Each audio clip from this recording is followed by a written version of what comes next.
Welcome back. You're tuned into Salam Media, and this is your host Miriam Mia, and it's Inspired Afternoons. Inshallah, we're going to inspire each other, and I'm certainly looking forward to my next inspirational segment. And let's welcome my beloved Kingred sister, Sauda Asmal Ismail, co-founder and director of Colors of Hope. Assalamu alaikum wa rahmatullahi wa barakatuh.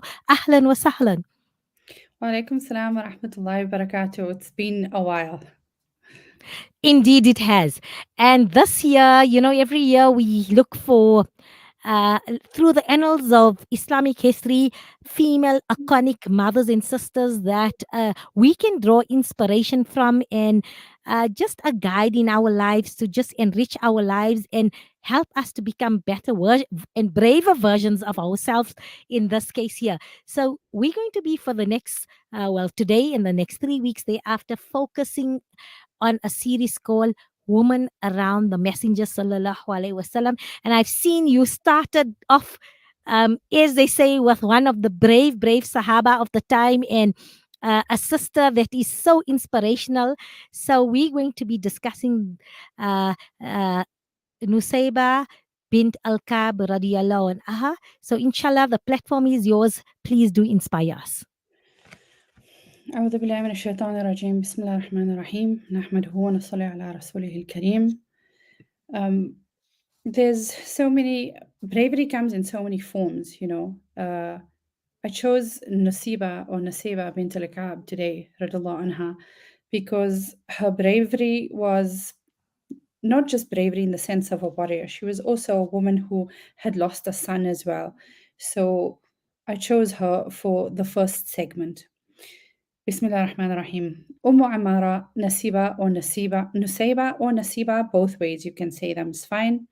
Nasiba bin Ka'b bin Amr al-Ansariya radiallahu anha was from the famous tribe of the Bani Najjar, and the Bani Najjar were the maternal relatives of Nabi Sallallahu Alaihi Wasallam. She was also sister to Abdullah and Abdurrahman bin Ka'b, and their family was a family who loved Nabi Sallallahu Alaihi Wasallam.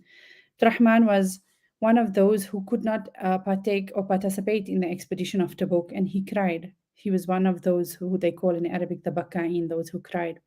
So she comes from a family who had great love for Nabi Sallallahu Alaihi Wasallam. She herself had love for Nabi Sallallahu Alaihi Wasallam, as you will see in her journey of being the first female warrior in Islam. She's renowned for her courageous exploits on the battlefield in Uhud, but that wasn't the only battle that she participated in. She was first married to Zayd bin Asim bin Muzni, Zayd bin Asim al Muzni, and then they were married before Islam and divorced also before Islam. From Zayd, she had two sons. These sons were amazing on the battlefield. Great service in the battles. Abdullah and Habib, and they were among the Sahaba.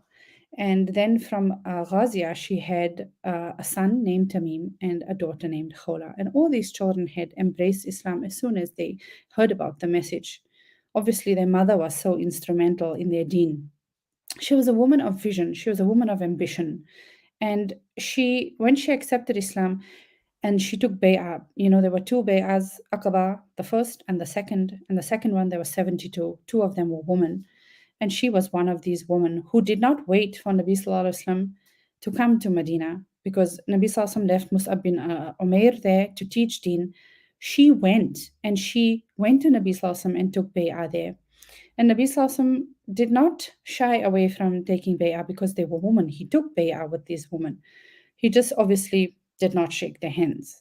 So when she returned to Medina, she then became a da'iyah, where she gave and taught Islam to the rest of the women.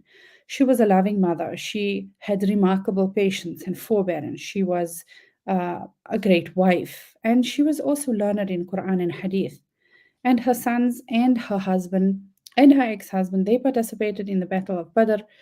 And Islam had elevated the status of a woman, where a woman is just as a man, in the sense that the Quran says she has equal footing, which means if a man is responsible for his deen, A woman is responsible, so too. In the same way, she carries the burden herself of her moral obligation, her spiritual obligation. And so this was definitely for Nusayba something that her character was ambitious. She was a person who loved Nabi Sallallahu Alaihi Wasallam and Allah, and so she took it further. So you see that during the Battle of Uhud, the women that were on the battlefield were tending to the wounds of the soldiers or the injured. And these were great women. These were the household of Nabi Sallallahu Alaihi Wasallam. These were women like Fatima and Aisha and Sulaim and Salama. These were the women on the battlefield, and Nusayba was one of them, radiallahu anhu.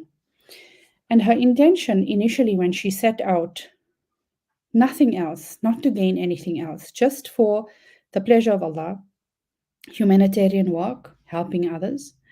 And during this battle, we know what Uhud was. There were 50 archers that were posted, 40 of them had left their post. There was confusion, there was pandemonium, and what happened was Nusayba sees that what's happening, and she sees a soldier, a man, running with his weapons, and she tells him, she shouts and she says, "Give your sword and your shield to someone who will use it," meaning you're running away, nobody's going to use your weapons. And with that, he throws down his weapons and she goes and she picks up the weapons and she jumps into the thick of battle. What would prompt somebody to do this? A person who has great love for the Nabi. That is what would prompt you to do this. She went and started out, nothing changed. Her niyyah was love for the Nabi Sallallahu Alaihi Wasallam, to be in the service of deen. And Allah had chosen for her to be in the battle. Her husband was in the battle, her sons were in the battle. And when she sees that her sons are around Nabi Sallallahu Alaihi Wasallam, protecting him. And there was so much of confusion. And the next minute, she finds herself next to Mus'ab bin Umair. And Mus'ab bin Umair was the Sahabi responsible for Medina embracing Islam. He was teaching them their deen. And he also resembled Nabi Sallallahu Alaihi Wasallam. So what Mus'ab radhiallahu anhu would do is that he would try and distract the kuffar so that they could rather look at him so that Nabi Sallallahu Alaihi Wasallam could be safe. And Nabi Sallallahu Alaihi Wasallam said, I looked in every direction, wherever I turned, to the left and the right, I saw her fighting for me. Nusayba and her family fought so bravely that, and they were on horseback around Nabi Sallallahu Alaihi Wasallam. If anybody was on foot, they never stood a chance against her and her family. When one of the enemies attacked her, she warded the attack off with her shield, and then she pulled the bridle of the horse to turn it around. And when she was attacked again, she flung her shield with such force at the feet of the horse that both the horse and the rider fell down. And then Nabi Sallallahu witnessed this and he called Abdullah to help his mother. And Abdullah says that he was very badly wounded on his left arm. He says a tall man had attacked him and blood was flowing so copiously. And Nabi Sallallahu said, "Bind your wound." And his mother noticed this and she runs. And she was wearing a waist wrapper. So the woman that used to tend to the wounds wore these waist wrappers. And immediately she tends to his wound and she tells Abdullah, "Get up, my son, and fight on behalf of the Prophet." So you can see her zeal and her daring and her tenacity and her valor. Nabi Sallallahu was so amazed with her. You know, the only time she put her sword down was when she nursed her son's wound. And immediately when she was done, she got up and she continued fighting. And he said, "O Umara, no one has the strength you possess." He said, "Man yutiqi ma tatiqina ya Ammara." Who could bear what you are putting up with, O Ammara? And Nusayba said that the man had struck, who struck her, came past, and then Nabi Sallallahu told him, "This is the man that had struck your son." And then she went to him and she finished him, she and her son.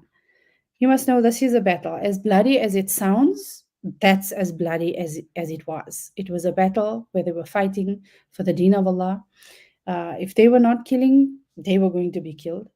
At one stage, Nabi Sallallahu was alone, and the opportunity for the enemy to come near him, this Ibn Qami'a, hit Nabi. He wanted to kill Nabi Sallallahu.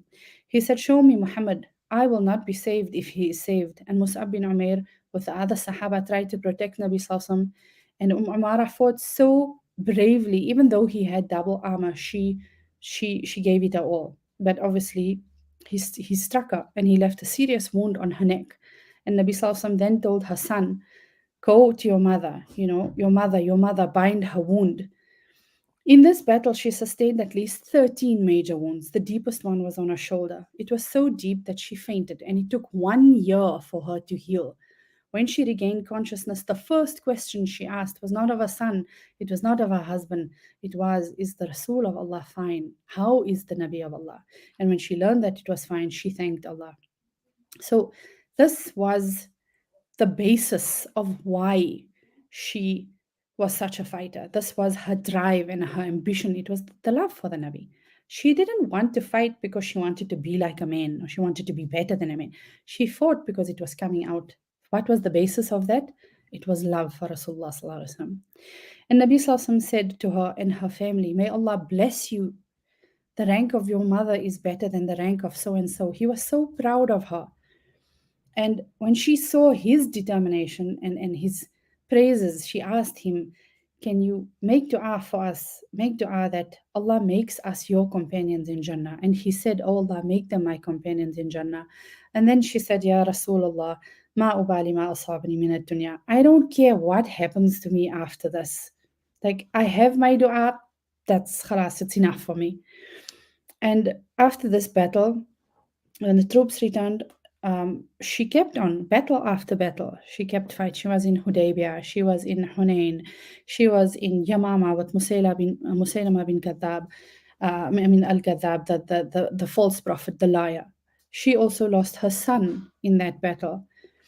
Um, I'm actually putting everything in a nutshell. There's, if we can go in depth in, and you can read her story, you will be so taken aback by this woman and the years she gave in the service of Deen. She was also one of the reasons of the Asbab al-Nuzul, or the cause of revelation of Quran. You know, in Surah Ahzab, that beautiful verse that goes, A'udhu billahi minash shaitanir rajim, Bismillah ar-Rahman ar-Rahim, Inna al-Muslimina wal-Muslimati wal-Mu'minina wal-Mu'minati. You know, that beautiful ayah that sounds like it's rhyming? She is the cause of that, because she asked Nabi Sallallahu Alaihi Wasallam, is it only men that are mentioned and a woman deprived of any importance in deen? And then this ayah was revealed that verily the Muslim men and women, the believing men and women, the obedient men and women to Allah, the men and women who are truthful, who are patient, who are humble, those who give sadaqah, those who observe fast, those who guard their chastity, those who remember Allah much with their hearts and their tongues. What has Allah prepared for us, men and women alike? Allah has prepared them for them forgiveness and a great reward. And this is because of Nusayba's question. She took part against Bani Qurayza. She took part in Khaybar. There were 20 women of them in Khaybar. And when she was in Hudaybiyah, because they were not carrying arms, she had a stick and she stuck this in her belt to defend herself against any attack. Against Musaylama, it was quite heartbreaking because Nabi Sallallahu had sent her son, Habib bin Zayd, as a representative to Musaylama. And Musaylama thought he proclaimed himself as, a prophet. And so he had taken, Habib was a messenger, but he asked him, do you believe that I am the messenger? First he said, do you believe that Muhammad is the messenger? He said, yes. When he asked him, do you believe that I am the messenger? Habib said, I can't hear you. And he kept on repeating, and Habib kept giving the same answer and breaking all the norms of diplomacy. He tied Habib up, and this wretched man had cut off each part of his body. He had tortured him and eventually decapitated him. And this is how Habib anhu was martyred. And when Umara got the news, she displayed such patience. Obviously, it was heartbreaking, but she was patient. And Nabi Sallallahu Alaihi Wasallam, he was also heartsore. He consoled the family, he prayed for them. But she continued in the service, not to say, I will never continue my service again because I lost my son. No, this made her even go out more. She wanted to be in this battle against Musaylama. So during the Khilafah of Abu Bakr, she lived through the Khilafah of Abu Bakr and Umar anhu. She went to challenge Musaylama in there. And Musaylama was cruel. He had this place that they called the Fortress of Death because of the things they would do there. And she was about 60 years old at the time. And she goes with her is was her son Abdullah and Wahshi. Wahshi, you will remember, as the one who had martyred Hamza, the uncle of Nabi Sallallahu Alaihi Wasallam. In Yamama, he was the one who killed Musaylama. How Allah chooses. Hmm? And like in Uhud, she was fighting, and Khalid bin Walid was the one who, went into the Muslim ranks and just broke through and finished the Muslims. And in the end, she's fighting alongside Khalid bin Walid. Subhanallah. So she says, she calls out, "Where is this enemy of Allah? Show me who he is." Imagine at 60 years old and she's in battle. Anyway, Wahshi killed Musaylama. The force of the spear that he threw killed, hurt Musaylama. And it was actually her son, which was so apt because he had killed his brother, who finished Musaylama off. And Nusayba was happy about that because she felt that justice was served. But she said, Alhamdulillah, that Allah had allowed me to see the enemy of Allah removed from the earth. So imagine most 60-year-old women, even us, we are young, our children younger than us, wouldn't be able to see a lot of blood or, a scratch. And this woman is going and fighting in battles. In this battle, she lost her arm. She sustained 11 injuries. Khalid ibn Walid boiled some oil, he immersed her arm in it to try and save the arm, but she lost the arm. And she couldn't care about that. She was happy that this false prophet was, gone. And she said, I seek the reward from Allah. I have hope that Allah will reward me for one of my two sons that I lost, and now I lost an arm, and Allah is going to reward me for that. So imagine a woman in Medina walking, 70-year-old, who's given her lifetime in the service of, not just in the way that normal woman would give it, like a man who had been injured over 30 times. She even fought in the Battle of Yarmouk with one hand. And this woman is amazing. She had lived through, like I said, Khilafah of Abu Bakr, of Umar. They had great respect for Umar. Radhiyallahu anhu had great respect for her. Even when considering when they had spoils of war to give out gifts, he would always consider her. She passed away in 13th year of Hijri. She's buried in Baqi. And her legacy is a testament to the strength and the courage that a Muslim woman has. Her story also shows us of like dispelling cultural misconceptions that we have, that either Islam is oppressive or it is disrespectful to women, or that women are not allowed to do certain things. This segment that we are doing, Brave Woman in Islam, and like I said again, bravery comes in all forms. This, where she was the first female warrior, shows us women can do anything as long as it is in conforms of Sharia. And you see Nabi Sallallahu Alaihi Wasallam not condemning her, not telling her that she can't join. He was happy when she joined. So this story is to give us hope. And it is also to show us that her niyyah did not change. Initially, her niyyah, why she went onto the battlefield, was not to become a warrior. She went because she had great love for Rasulullah Sallallahu Alaihi Wasallam, and Allah chose her to become a warrior.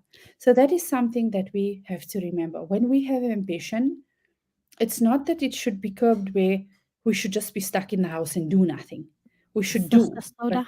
we should just keep our niyyah always for Allah. Jazakallah, Sister Soda. I can listen to you for another half an hour as well, but shukran so much. It's just that time has caught up with us. It's fine. I'm I'm feeling done, alhamdulillah. so energized, this is just what we needed to start Ramadan because I feel really energized. You've started off with iconic female mother, a giant of our time. And when I heard at 60, she was still as fierce and brave in energy, and I'm thinking, oh Allah, I need this. I at 60 also want to stand firm, and I also want to speak against oppression and fight out against aggression and Allah use me accept us. and do this. And shukran for telling us this because every time we fight the good fight and speak out against oppression world over, I know that my niyyah is to propagate deen, stand up for deen, and we're doing it as da'is for the love of Allah, for the love of Nabi Sallallahu Alaihi Wasallam, to ensure that the message continues until the day of Qiyamah. So Alhamdulillah, shukran for telling us, shukran for showing us that side by side next to our beloved Nabi Karim Sallallahu Alaihi Wasallam, they were brave women who had profound love for our beloved Nabi Karim Sallallahu Alaihi Wasallam. Looking forward to next Wednesday's inspiring, motivating segment. Allah reward you and everybody from Colors of Hope for Ameen. collaborating with Salam Media on this beautiful inspiration series in Ramadan. Assalamu alaikum wa rahmatullahi wa barakatuh. Wa alaikum salam wa rahmatullah. We're going to go for a short break. And when we come back, we're going to be going to the USA and we're going to be catching up with our beloved mother, mentor, another inspirational sister who's sadly still incarcerated, Sister Afia Siddiqui. And we'll be chatting to a lawyer, Clive Stafford Smith, on the other side of this.